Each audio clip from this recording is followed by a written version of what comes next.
Hi, and welcome back to Mr. Raymond's Social Studies Academy for our AP Government series on the bureaucracy. And this one goes out to my latest Hall of Famers. Good luck at school this year, guys.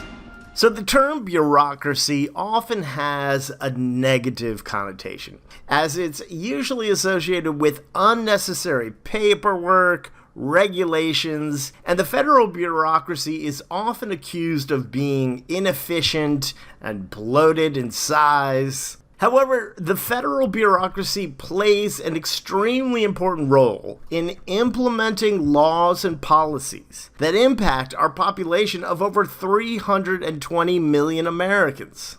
So when you think of the federal bureaucracy, think of the departments, the agencies, and commissions involved in a wide array of governmental issues. The bureaucracy is responsible for implementing, you want to use the word implementing laws and policies, and it's a part of the executive branch. Now, one thing to keep in mind throughout this lecture is that these employees are not elected officials.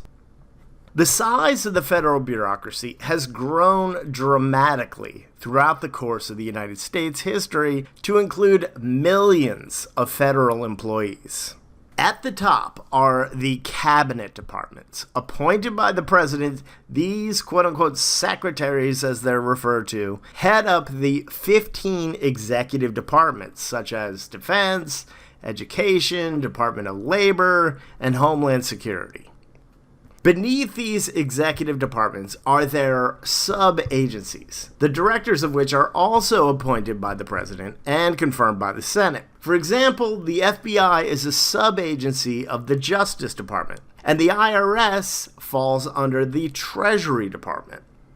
For the most part, bureaucratic agencies do their work in relative anonymity and usually make the news only when they fail to do their duties. For example, FEMA, or the Federal Emergency Management Agency, took a lot of scrutiny for their response to Hurricane Katrina, and this reflected badly on President Bush, who had appointed their director. The CDC, or Centers for Disease Control, has been in the news a lot recently, as many have questioned the federal response to the coronavirus pandemic. So your biggest focus for your AP exam, as usual, should be the interactions between the bureaucracy and both the president and Congress, as both have major influence over the operations of bureaucratic agencies. And in your FRQs and multiple choice questions, you want to be able to identify that influence and how these institutions can check the power of one another. Again, although the federal bureaucracy is technically part of the executive branch, Congress plays a major role in their operations. So first and foremost, what does the Constitution say about the federal bureaucracy? Well, not a whole lot. Article 1 allows Congress to create federal departments and agencies, and Article 2 gives the president the power to appoint officers and, as they said, quote-unquote, heads of departments. If you'd like to, you can hit pause and read the constitutional text for yourself, and you'll probably notice how it is a little vague.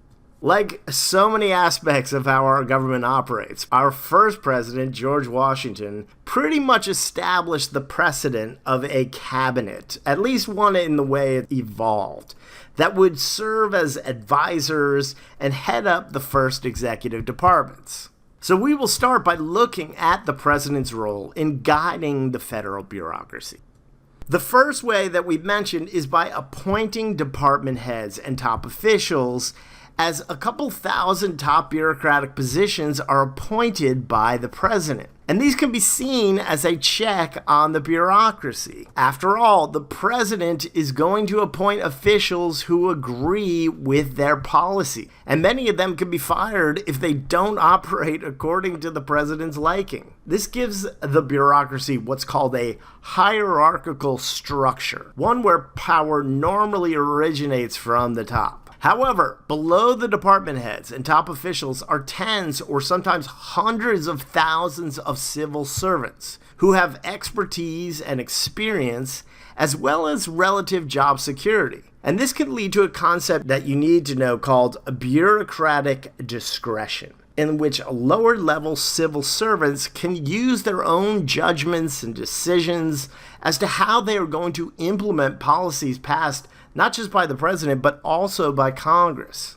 Another issue for the president is that department heads and directors can often have divided loyalty between the executive and their own departments that sometimes put them at odds with the president. The president, with the help of the OMB, or the Office of Management and Budget, also has influence over the bureaucracy in that they lay out the amount of money that each department or agency should receive in a given year. Again, this is going to influence the operations of that department.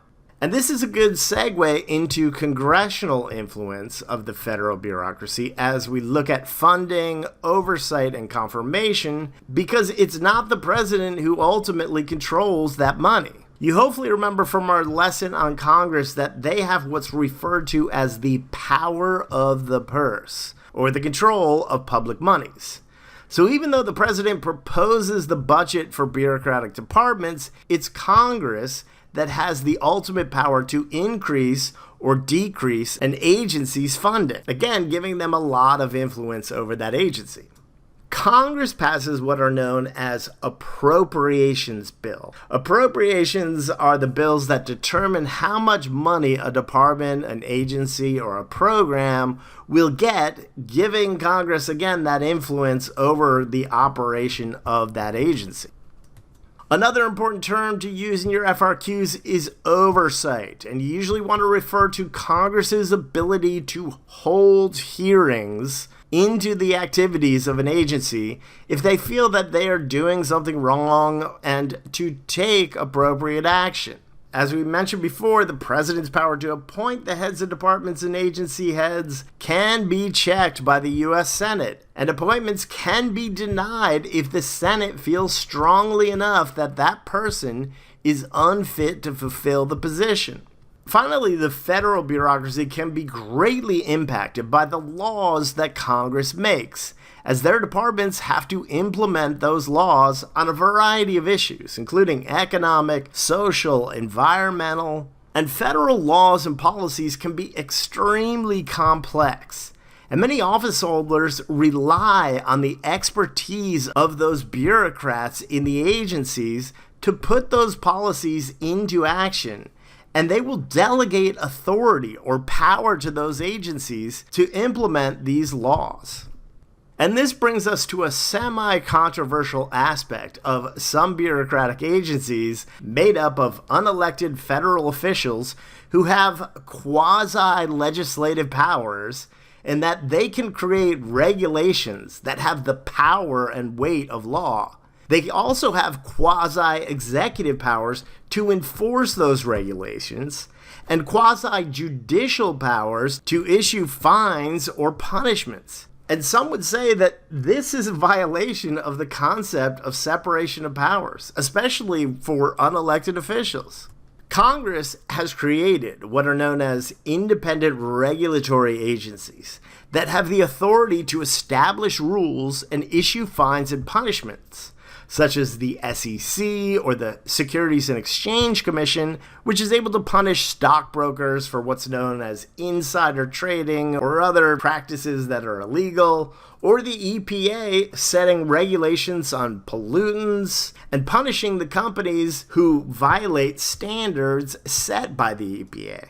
However, the Supreme Court can overturn regulations, as they did in a case between the state of Michigan and the EPA when they found that the EPA's regulations were too costly to industries in that state. So let's finish up quickly by looking at the evolution of bureaucracy. In the early days, political patronage, or the practice of providing federal jobs to loyal supporters, was widespread. And some would argue that that practice still exists today.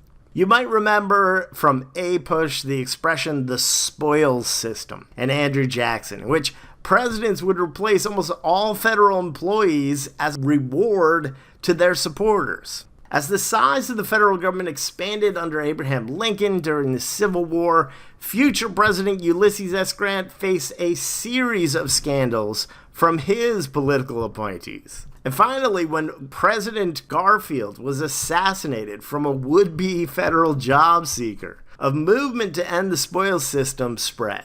The Pendleton Civil Service Act of 1883 established what's known as a merit-based system for hiring federal employees, creating our civil servants corps. The meritocracy-based system was further expanded by President Carter in 1978, providing more protection for civil servants, many of whom serve under several presidential administrations. Despite this, bureaucratic agencies are still not immune to political pressures. We've discussed iron triangles before, and we will again when we get to interest groups, but bureaucratic agencies' reliance on federal funds often put pressure on them to implement policies in a way that benefit members of Congress and the interest groups that support them. However, bureaucrats that tire of the corruption and wrongdoing can report those practices in what is known as whistleblower protection, supposedly protecting them to speak out about wrongdoing they see in their bureaucratic agency. However, the political ramification of doing so can be very intimidating, and that is where we will end up, as politics is what we'll look at next time. So be sure to subscribe and stay safe, my friends.